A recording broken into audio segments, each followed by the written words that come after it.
Welcome to Entwined, the Constellation Chronicles, the podcast where we dive deep into the intricate web of family constellations and the profound stories that shape our lives. I'm your host, Alexis Gonzalez. I'm an author, speaker, and family constellations facilitator. In each episode, we'll be speaking with facilitators and thought leaders who explore the dynamic relationships that connect us all. Together, we'll uncover the hidden patterns, transformative experiences, and rich insights that family constellations reveals.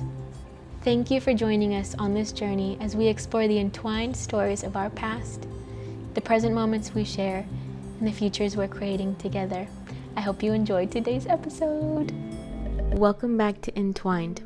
My guest today is Tania Gonzalez Ortega. Tania is an artist, multidimensional energy healer, and family constellation facilitator with over 20 years of experience.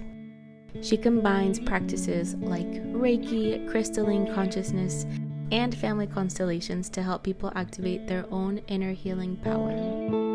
Based in Washington, Tania also offers online workshops and retreats for clients from around the world. You can learn more about her work at newearthconsciousness.com. Hello, everybody. Thank you so much for tuning into Entwined, the Constellation Chronicles. My name is Alexis Gonzalez, and I'm so excited to share with you another facilitator today. So today we have Tania Gonzalez Ortega, and her last name is spelled like mine, which is not always ends with a Z. I always have to describe that to people. I know. I have to, how many times, right? Yeah, so pretty cool. But yeah, so I met Tania through Facebook actually. I've seen her posting because I'm part of constellation groups on Facebook. If you're interested in this work, that's a good place to look because you can find global facilitators from all over the world.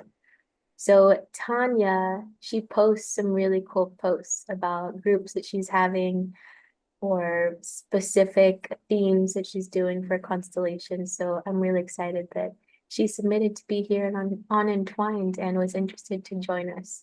Yeah. Well, I think this would be a really beautiful conversation, and I want to give the floor over to you to describe what you do, why you do it, and yeah.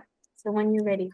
Great. Okay. Well, thank you, Alexis. So to describe what I do, family constellations is like if I had different legs of a stool, like family constellations is one of them. It's definitely, I would have to say, one of the most powerful healing modalities that I've ever come across. And I've kind of been, on the long road of personal development and trying out all, different modalities. And this one by far has really, it just strikes a deep chord. And just, I think for the main reason of the power of the results that people actually receive from it. The other aspect of the work that I do is I do energy work.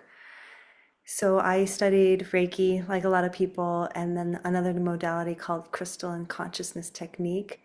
And part of my journey, which has been interesting, is that about, I would say maybe it was 6 or 7 years ago, maybe a little more than that, where light language started spontaneously happening. And at first I didn't know what it was. In fact, I thought it was something I should be concerned about because it sounded like gibberish, but the way it showed up was in between the sleeping and waking state. And it would just, this language would come out of my mouth, and I would then, of course, like wake up fully and be like, what just happened? What was that? And when I spoke to my teacher at the time, she's an energy healer and clairvoyant, and she said, "Oh, that's light language.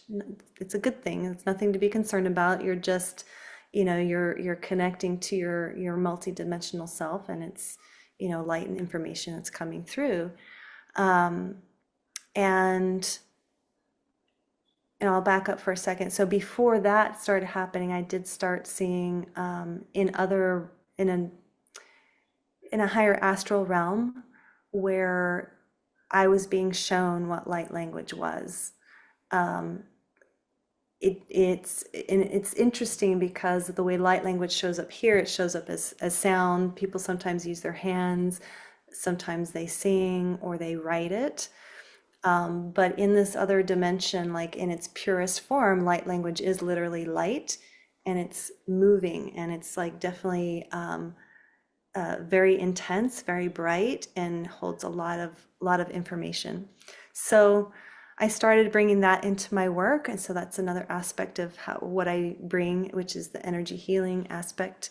And then I also do transformative handwriting, which is basically I guide people and show people how to change their handwriting so that their most noblest qualities can come forth, and so that they can start creating new neural pathways, and also address some of the issues in the tissues that they're carrying in their body.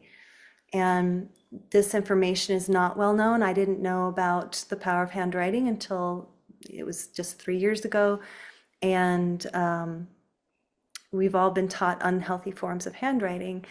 And so I utilize a specific alphabet that basically takes out the unhealthy forms and brings in healthier forms. And then, when people experience this, they experience, profound shifts in their being and in their life and their relationships and things like this.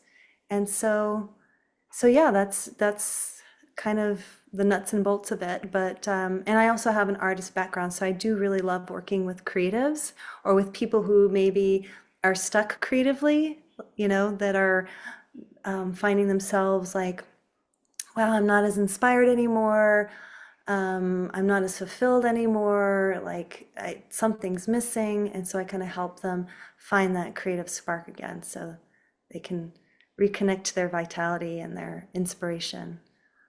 Beautiful.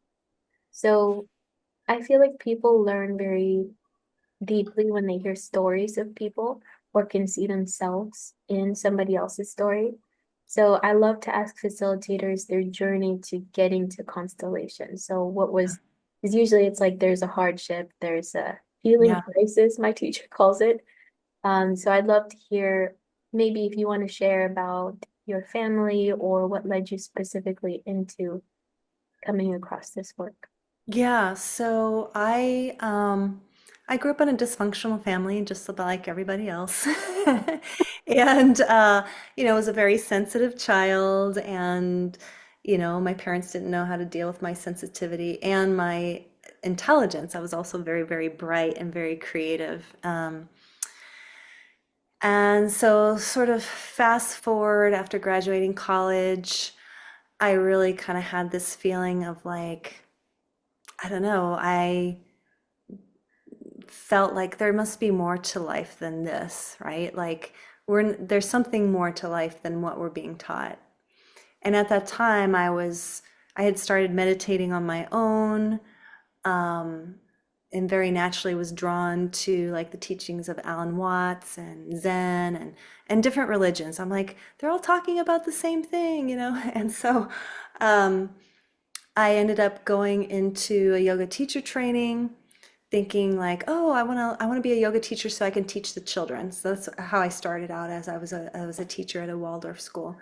And I went through the training, and I had a spontaneous Kundalini awakening, which thrust me into a very long, dark night of the soul. So there was a lot of mental anguish. There was serious physical issues that came out of nowhere. Just a huge healing crisis, um, and which I did manage to get through eventually over time. And I had this experience of surrender and connecting with the divine and synchronicities and all of this. Um, but fast forward to my very first constellation, even though I had gotten through that dark night of the soul, I still had lots of karma that I had to work through. I was a single mom when I was 28. I had issues with heavy metals in my body that was part of impacting my health. serious digestive issues, chronic fatigue. And so when I moved here to Washington, a good friend of mine was really into family constellations, and I had never heard of it before. And she had some book, and she's like, "Oh, you should check it out." And I'm looking at the book. I'm like, "Oh, this is too heady for me." I wasn't drawn to it. I was like, I don't know what they're talking about, which is that's what's interesting about family constellations, right? Like you try to talk about it, you try to really, and I know that she really tried to explain it to me. I just didn't get it. Like I'm like, "Oh, that sounds cool, whatever," you know? But a facilitator happened to come to our little tiny town here in Twisp, Brigitte Saab. She lives in Chelan, and she's, yeah, like a master teacher. She's been doing it for 30 years. And she was holding a family constellation demonstration. And my friend reached out and said, "Hey, you should come. There's a free demonstration." And I said, "Sure, okay." And my mom happened to be in town at that time, so she came along too. And it was in this funky old basement of the community center. And so there was this group of, about 10 people. And Brigitte's talking about family constellations and Bert Hellinger and why it's so important that we get in touch with our hearts and why this work connects us back into feeling and you know which was a lovely talk. And then came the moment she said, "Okay, well, who would like to receive?" And I was like, I was like the first person. I was like, "I do." And she's like, "Okay, great. So what is it, you want to look at or work on?" I said, "Well, ever since I've reached adulthood, I've had all these health issues. It's just like one after the other after the other. And I'm just like, I don't know why. I mean, as a child, I was always, health was not an issue. Like I was pretty healthy, generally speaking. And so I don't know why I keep having these health struggles." And that's all I said to her. And then so she set up the constellation. And so, I picked someone to be myself and my dad and my mom and my brother and got straight into it. And immediately her intuition was picking up on like, okay, this is a matrilineal issue, the chronic fatigue, the issues of the chronic fatigue and everything else. And what was really interesting to me that kind of blew my mind, and of course the whole time I'm sitting there, I'm like fascinated. I'm like, what is going on? This is crazy. It was so accurate what people were saying and doing. But she had said, she says, there are the children that have died here. And she turned to my mother and she said, "Did you miscarry?" And my mother said, "Yes, I had 2 miscarriages." And so then I was just freaking blown out of the water. I was like, what is this? And it was something my mother had never shared with me. I didn't know that she had 2 miscarriages. So there was actually a child before me. I always thought I was the oldest, the firstborn, but there was a child before me and there was a child after my brother. So there was actually 4 souls that were connected. But these 2 miscarriages never had a place. They were never acknowledged. They were never spoken about. I think even to this day, my mom doesn't even acknowledge it. Like she was it was interesting. She was kind of pissed off about that. Like she's like, "That woman was ridiculous. They were just lumps of flesh," really kind of grotesque way to describe it. But she had no connection to these miscarriages. So, which is a lot. Like, I know Bert Hellinger talks about that. It's like, actually, they do have a place and they do need to be given a space in the family. So that was one of the first disorder of love, is that I grew up in life thinking I was always the oldest. And then she brought in the generations behind my mother, so my grandmother, great grandmother, and on down. She brought in like 7 generations. And one of the women that came to stand in as one of the generations, the women, maybe it was 4 generations back, she stepped in and she collapsed to the floor. And it was so intense, she had to leave the constellation. She got suddenly very sick. And she said, "I can't stay, I have to go." So that immediately told me, I was like, whoa, there's some heavy stuff in this lineage. We didn't, she didn't uncover the story of like, well, what happened there, you know, but whatever it was, obviously it was very traumatic and heavy. In fact, the representative couldn't even stand in the position of that. So anyway, I just remember, you know, all of this happening, and I'm watching this like a movie, and it's not really having an impact on me, at least emotionally, like, because I was just kind of like wowed by everything. So it was kind of like watching a TV show. I was just so mesmerized and kind of in awe of what was unfolding. But where the shift happened is by the end, as you know, everything kind of came to that still point of being resolved, she had me come in and step in, and I had the person that was representing me sit down, and I stepped in, and my whole body just uncontrollably, I just started shaking and crying uncontrollably. Like it hit me like a tsunami. I had no idea that I was carrying so much. And yeah, I could only feel it once I stepped into the knowing field and actually received what was there to be received, and to let go and unburden myself of all of that, all of the trauma that had been passed down. So that was my first exposure and eye-opening experience. And so from there, I went to a couple more of Brigitte's constellations, and then time went on, and it was always something in the back of my mind, like, oh, it's something I really would like to study and do, but it just never circled back around, because at that time I was really focused on a different modality that I had been studying, and you know, the money wasn't there to invest in doing family constellations training. But I think it was whenever the pandemic hit, what was that, 2020?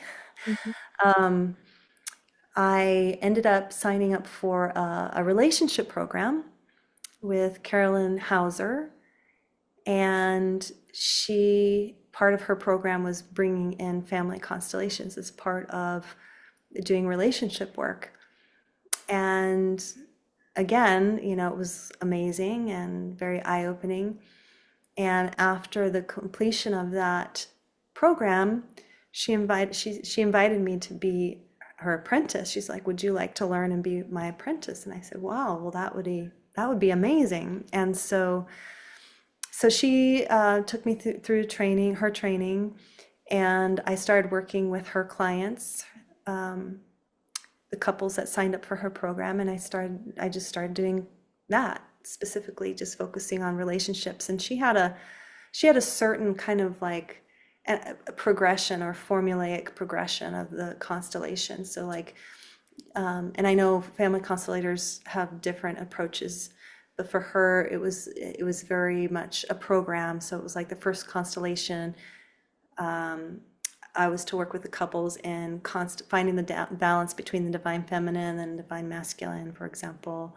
I'm trying to remember now, another constellation was constellating, you know, your connection to your sexual energy, for example. Another constellation was constellating the attachment styles in relationships.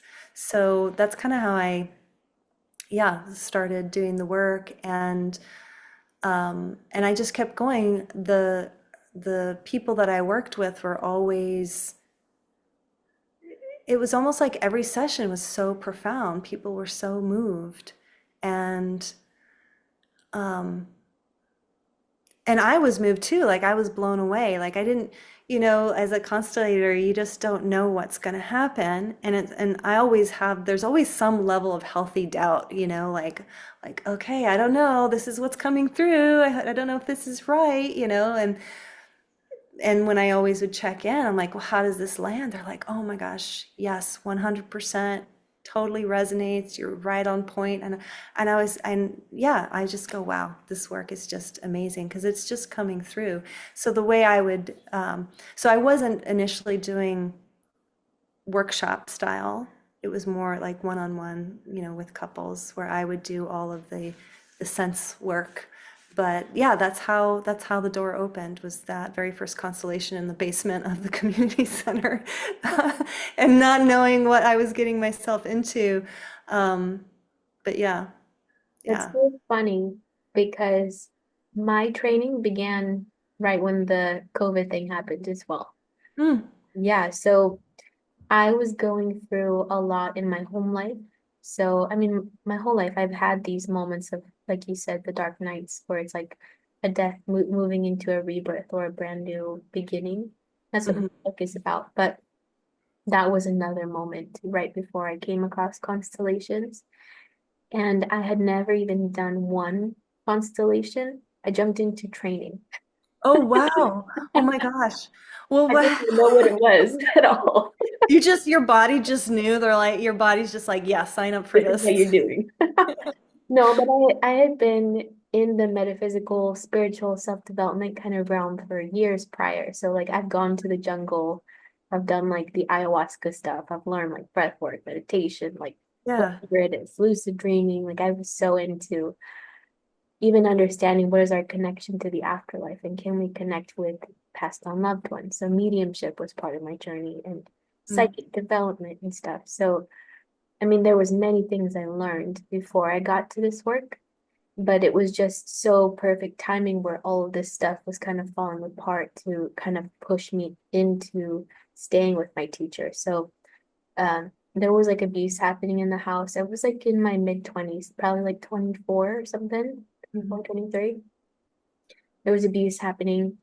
Um, Really tough time because I am the oldest. And so I took on a lot of, care for the younger siblings at the time and kind of helping out with the house and stuff while there was so much chaos happening. mhm. And yeah, it was just so unhealthy for me to be there. And I had been working with this woman who owned a spiritual booth in a mall, and I like worked for her. She's the one that took me to the jungle, actually. Oh, uh-huh. And I was sharing with her after a combo ceremony. Do you know what that is? Yeah. Okay. So after that, I shared with her what was going on with me at home. And she said, I know this woman, her name is Sonia, who was my teacher. And she said, you should talk to Sonia because she does work with family stuff and things we carry. So I was like, okay. So I met Sonia and we had this night where it was just me, Karen, the woman I worked for, and Sonia. And during that time, Sonia was telling me how her roommate had just moved out and she was looking for a roommate. And I had never lived on my own or like was, planning to leave home, but it was the perfect timing to open up the space. And yeah, she offered to kind of mentor me and teach me about family constellations, but also Reiki.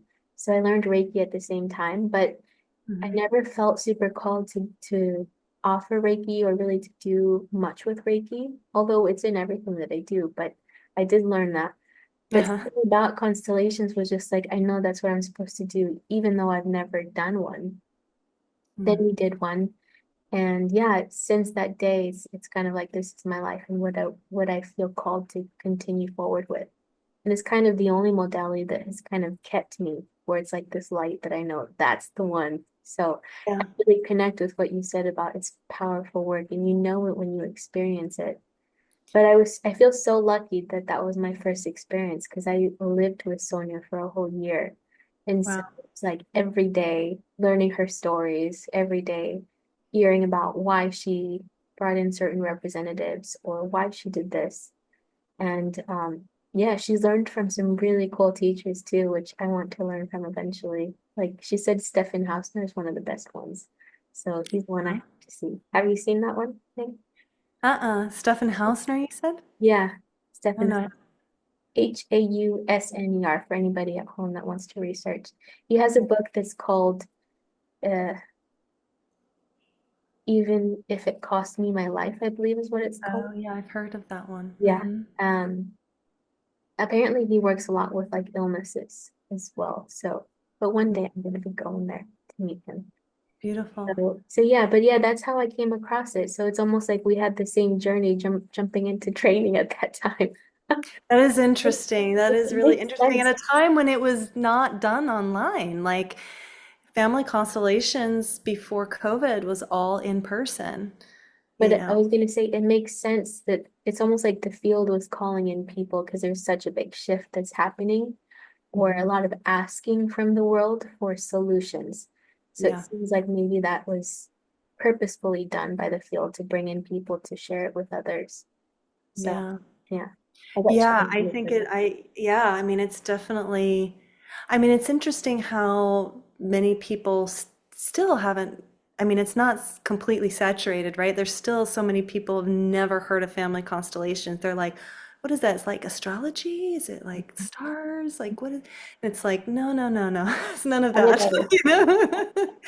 But, but yeah, I mean, it really is. I mean, I'll have to share, and it's not just the internal shifts that take place that I find so powerful. It's also what happens in outer reality that changes too. So like, and I share this story often because it's one of those stories that's just like, when people talk about miracles, it's like, yeah, this work has the potential to like manifest miracles, so to speak, So there is a woman, and this was early on in my practice. A woman came to me, a mother, and she was very distraught because her son, who was in his early 20s, was addicted to meth, essentially. And he was refusing treatment. He was telling his mom, I'm fine. I'm in control. Like, don't worry.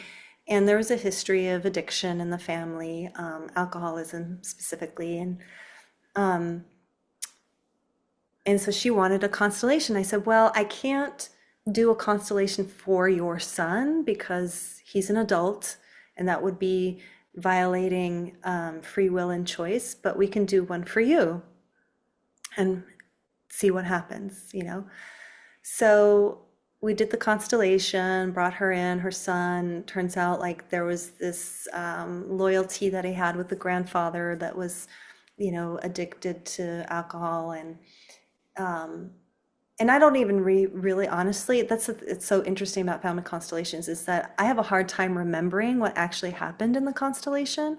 Like I don't remember what were the healing sentences or what were the movements or anything, but because it's just flowing through and I don't hang on to it afterwards. But it was very moving and she found it to be very powerful.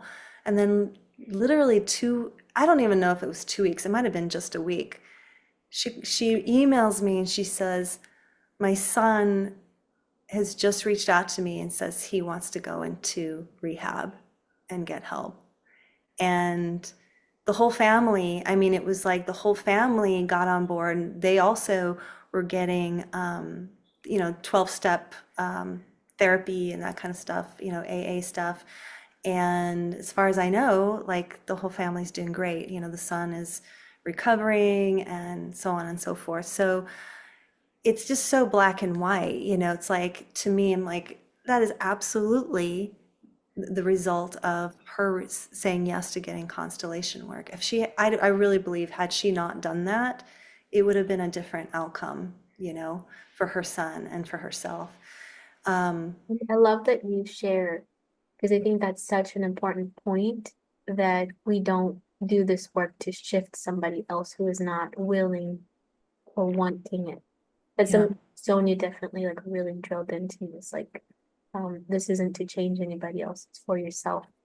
And if there are effects that come from that work, which you are connected to your family members, those who come before or after, there could be effects. That's not why we do the work. yeah, So important.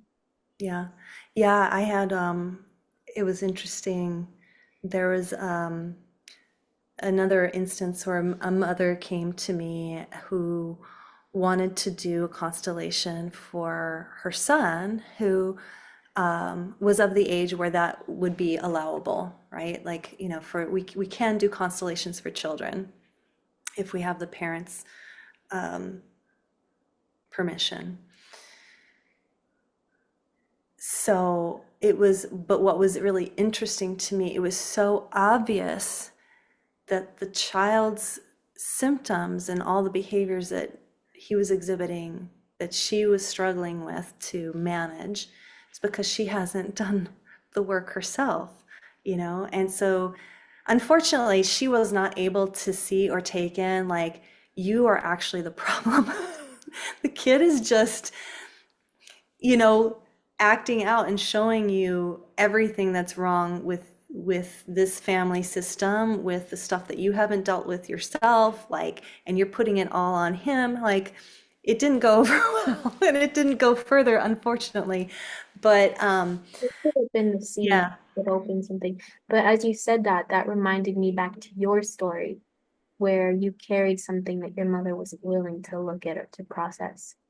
And yeah. something that was brought up when that story was being shared was um, I think some people might look at that and judge that as like, oh, how could a mother not see them as a child, you know?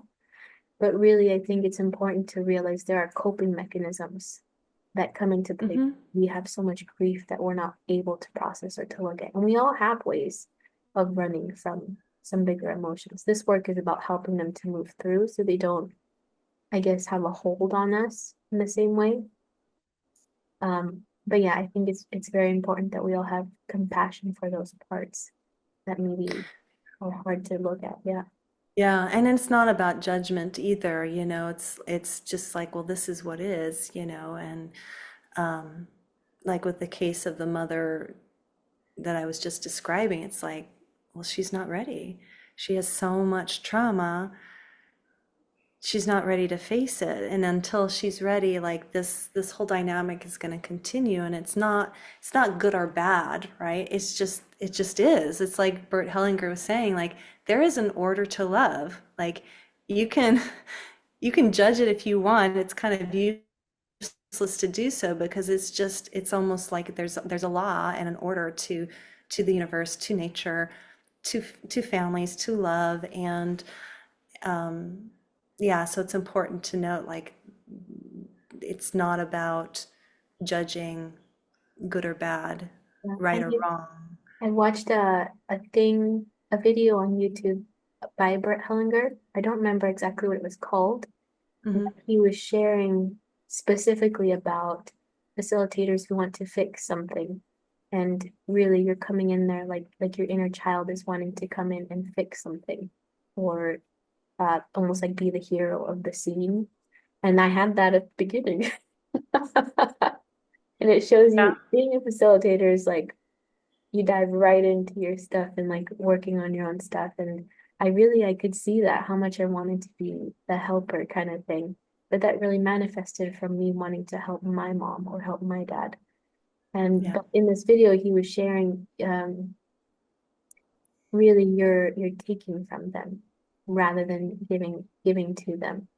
And it's in a very unconsciously selfish way that you're doing facilitation. So he kind of shares to not try to fix things. It's not your place. So I've worked on that quite a bit.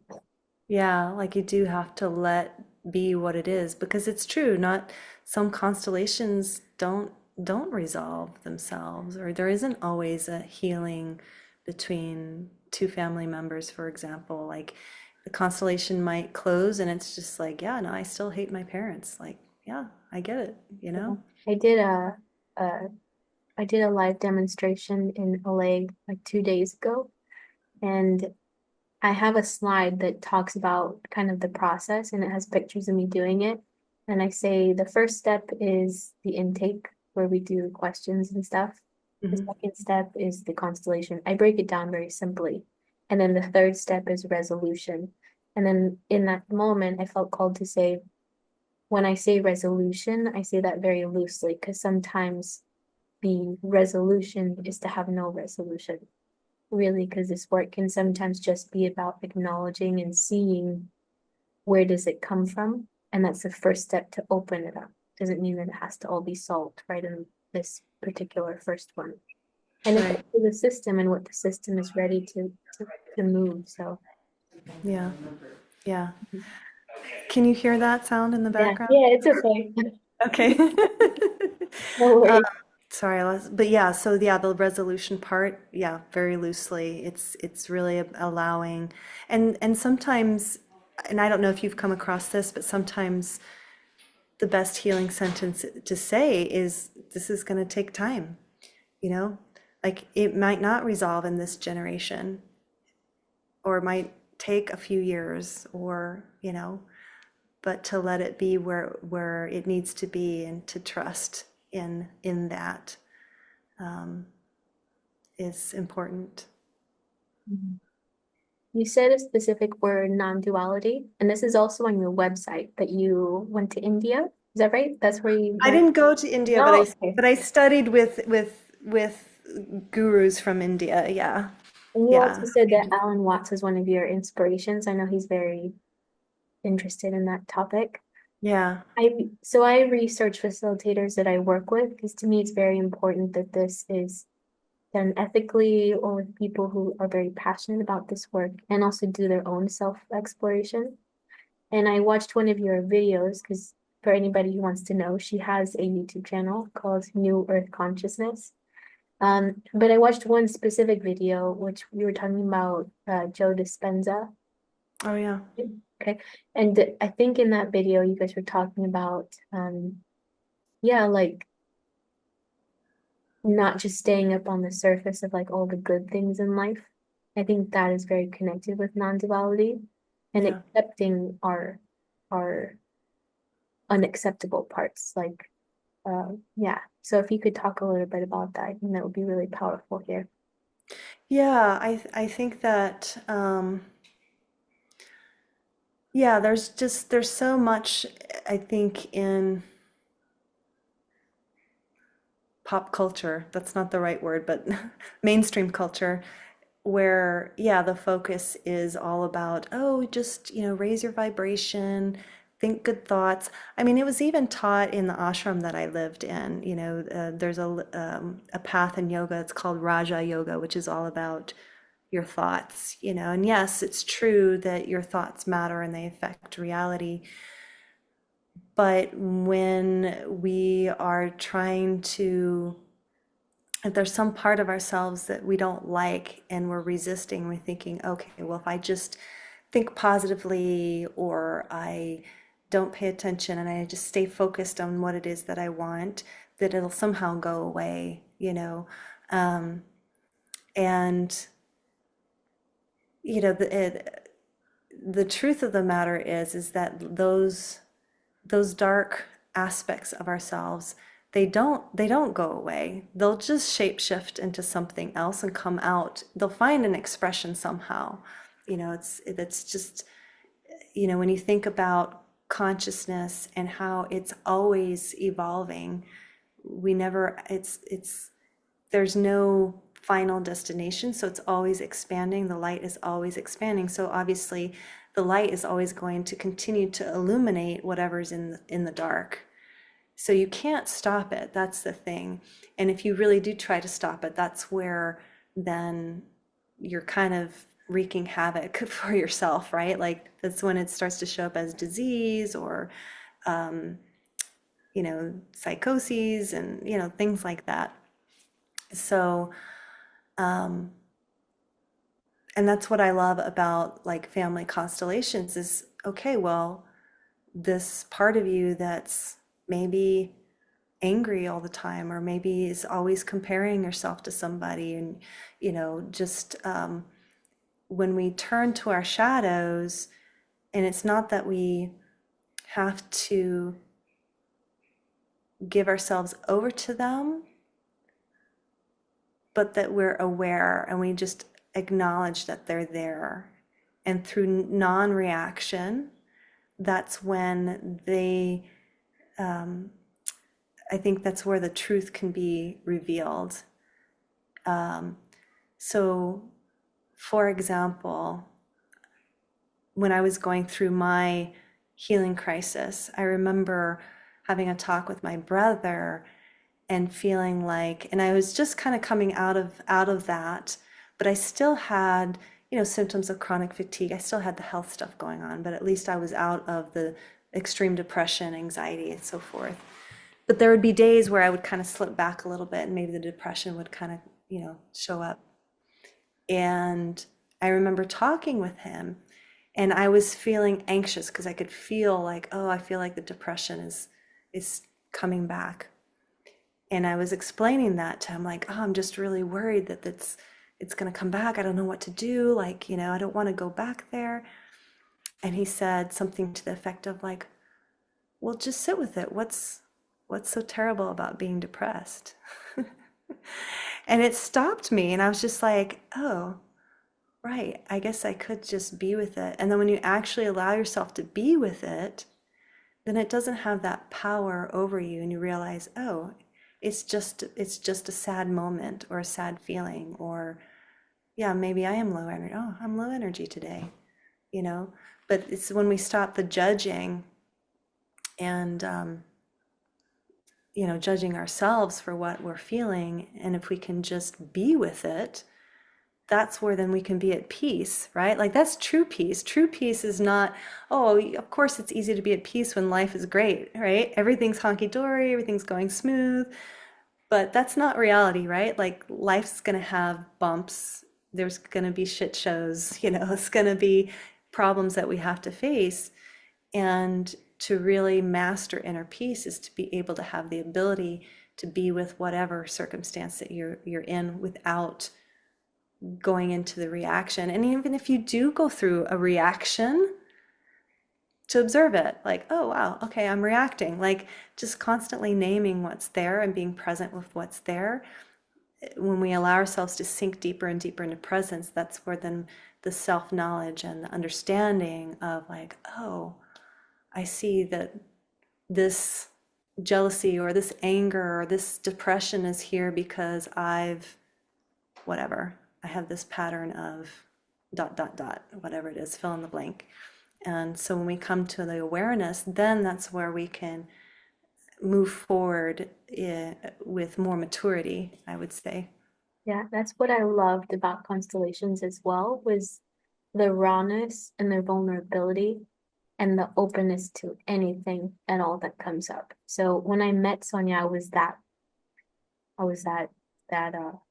it's all sunshine, butterflies, push it all away. Mm-hmm. Meditated. Yeah, meditated away. And Sonia really, she showed me so much and taught me so much. But I remember I would see these moments where she'd get angry or something, or like a dog would be too loud and she'd like yell, and I'd be like, oh, she needs to evolve kind of thing.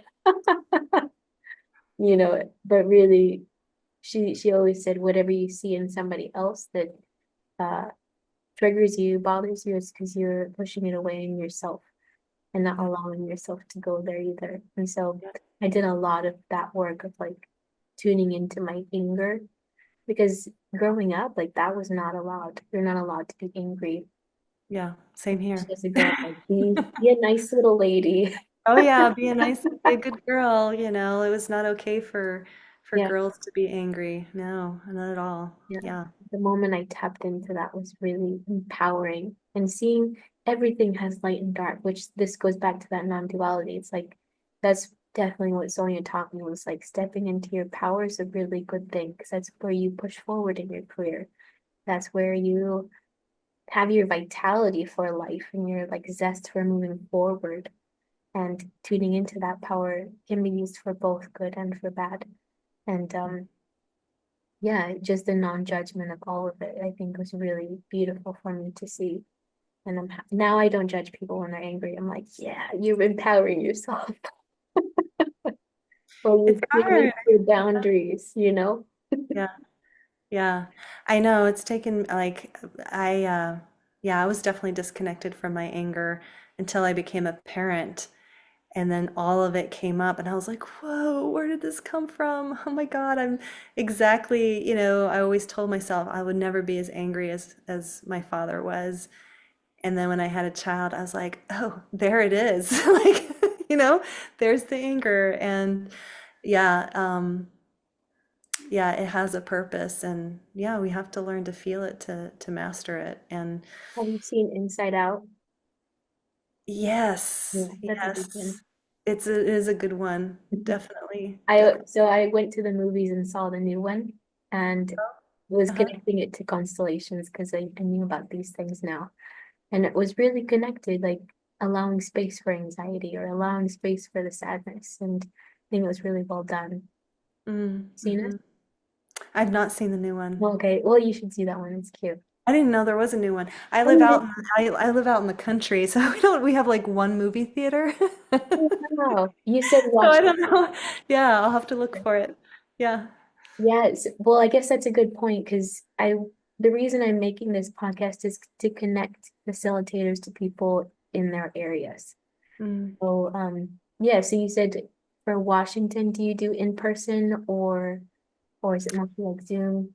It's more via Zoom, because I live pretty remotely. So I'm like, although, I'd be open to traveling if there was, if, I'm 5 hours from Seattle, I'm 2 hours from Wenatchee. Those are the two big, 3 hours from Spokane.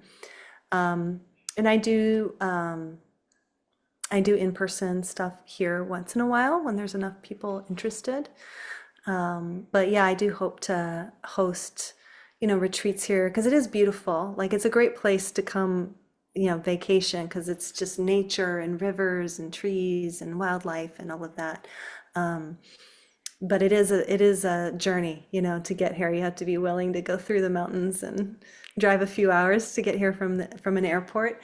But yeah, I don't know, we'll see how things evolve. Did you grow up there? No, I was born in Mexico City and lived in Texas, Arizona, California, and then I landed here 17 years ago. So this is the longest I've been in one spot. It must be beautiful then. It's beautiful. Yeah. That's Yeah. Yeah. cool.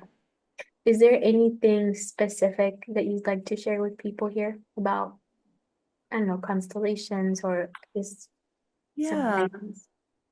Well, I would just say definitely check it out. Like if you go to Facebook and you find those family constellation Facebook groups, there's a lot of different ways that you can get involved. Oftentimes constellators are looking for representatives, and if you're thinking like, oh, I could never, I don't know how to do it, like that's usually what everybody feels. They're like, oh, I'm not psychic, or I'm not this, or I'm not that. I could never be a representative. There's a little bit of nervousness around it, but I can tell you that from what I've seen, everybody does beautifully when they stand as a representative. It just starts happening. So there really is this kind of just trust of letting go. And if you really want to be able to um, tap into different parts of yourself that you didn't know were there, and and I would say too that one of the most what I love about family constellations is that even if you're not the client receiving, if you're a representative, or even if you're just watching the constellation, there's power and healing in it there for you as well. So it's such a great modality to kind of counteract our culture's drive to be so mental, right? Like we're mentally driven in this culture. Like we're always thinking, always strategizing, always, planning the next move. And if you really What want will to this learn, get me? what's that? Or what will this get me if I do Yeah, this? what will this get me? Yeah, if you want to just come and learn how to just actually be in the field and just allowing yourself to be and to be in like come more from your body and your heart and your feeling and tap in a whole different part of the brain and part of being human is to be able to touch into these intuitive abilities that we all have, and we all have it. So and the more that you step into accessing that, then it's like the more you expand, the more you learn, the more you're able to access different parts of yourself and different emotions, subtleties, all of that. So I would just encourage you to check it out, go to a demonstration, see it for yourself, because hearing us talk about it, is one thing, but then actually to go and experience it is another. So it's kind of like, trying to describe the color orange to a blind person. Like it would be, you can only say so much, right? So you kind of have to experience it to really understand. Yeah. There's a question coming up for me, which is, do you notice trends in who you work with. Like for me, I've noticed like it's almost like a specific amount of time where I'm working on all these inner child things, like the same kind of Oh. things are coming. Oh Um, man, so yeah, I tell you what shows up for me is like a client will come to me and I'm like, "Oh, I see myself. oh yeah. I see myself in you." Like that's I know that problem. Oh yeah, I've had that issue. Oh yeah, like it's just almost like sometimes one right after another. I'm like, I feel like I'm looking in the mirror. This is really intense, you This is know? what I needed. Yeah. Yeah, Yeah. when I Yeah. did the demonstration 2 days ago, Yeah. I said that because so what I do is I have everyone hold their hand up because it's they can be larger groups and anybody who feels ready. So they're holding their hands up, and out of all the people I chose or felt called to choose, she wanted to work on money stuff. So she came up, and I was like, it's kind of funny as facilitator, you attract or you are attracted to the people who need to work on what you need to work on. And it was really beautiful, but definitely I felt the resistance coming up for me as well as a facilitator. But I learned so much in that experience as well. Mm. So, but do you feel resistance coming up before trainings or a demonstration?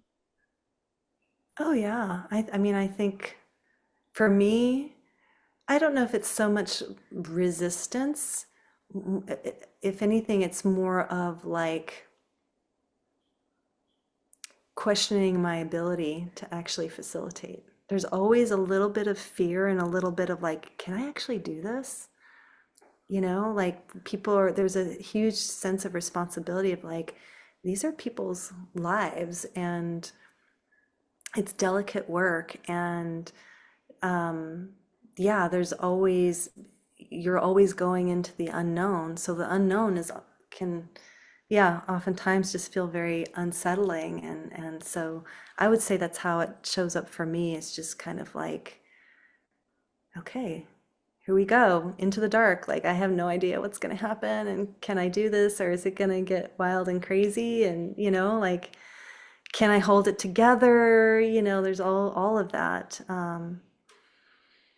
Yeah. Um, Yeah, I agree. It takes so much surrender because you don't know what they'll yeah. want to work on. You can't plan. Yeah. You have And no idea where it's going to go. it's allowing the field to move through you in whatever way it wants to manifest. So yeah, definitely. I understand that.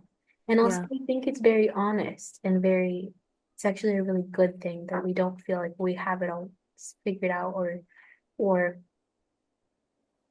feel like we will always have it the right way. You know what I mean? Like I Yeah. think it's good to have that like that you're not egotistical about it of like, oh, I'm always going to be perfect. Do you know what I mean? Yeah. Yeah. It's like healthy something. I can't think of That's it either. that's what I'm trying to say. I don't It's know like the word. healthy, I don't know, like checking yourself. Like, I don't know, there's just something about humility or, That's the word. Humility. Yeah. yeah. Yeah. Do you know Gary Stewart? No, uh-uh. Yeah, I spoke with him on one of the episodes for Entwined, and he was my teacher's teacher. But he said that Bert Hellinger, because he worked very closely with Bert, and he said that the reason that the client always sits to your right is because they come first, and you are the newest member of the family. So uh, Mm. it's very arrogant to come in there like, oh, I'm gonna fix everything, or I know everything. So I actually think it's good to have that healthy humility because it is very sacred to for someone to open up in that way to let you in on these things. So Yeah. it's a good thing. Well, Alexis, I do have to go because I have an appointment at 3. Um, but yeah, I wanted to thank you so much for having me, and I'm sorry that was like kind of last minute pulling it all together. No, that's okay. I'm really happy that you joined me, and I think this was a really good way to further the conversation on constellation. So I'm happy Yeah. you joined me today. Yeah, Um, I Before appreciate we you. go, if you can let people know how to find you. Yeah. Yeah. Yeah, so my website is newearthconsciousness.com. I'm on Facebook as Tanya Elena, Elena. My YouTube channel is New Earth Consciousness. So if you want to, I do have some family constellation demonstrations on there and interviews and stuff. So yeah, Alexis, maybe you'd like to be on my show sometime. That would be cool. I'd love to. Yeah. So yeah, I would say those places mostly is where the easiest way to find me. Okay, awesome. Thank you again for your time. And yeah, we'll stay in contact. I'd love to keep learning what you've got going. Yeah, definitely. Awesome. Thank you, my dear.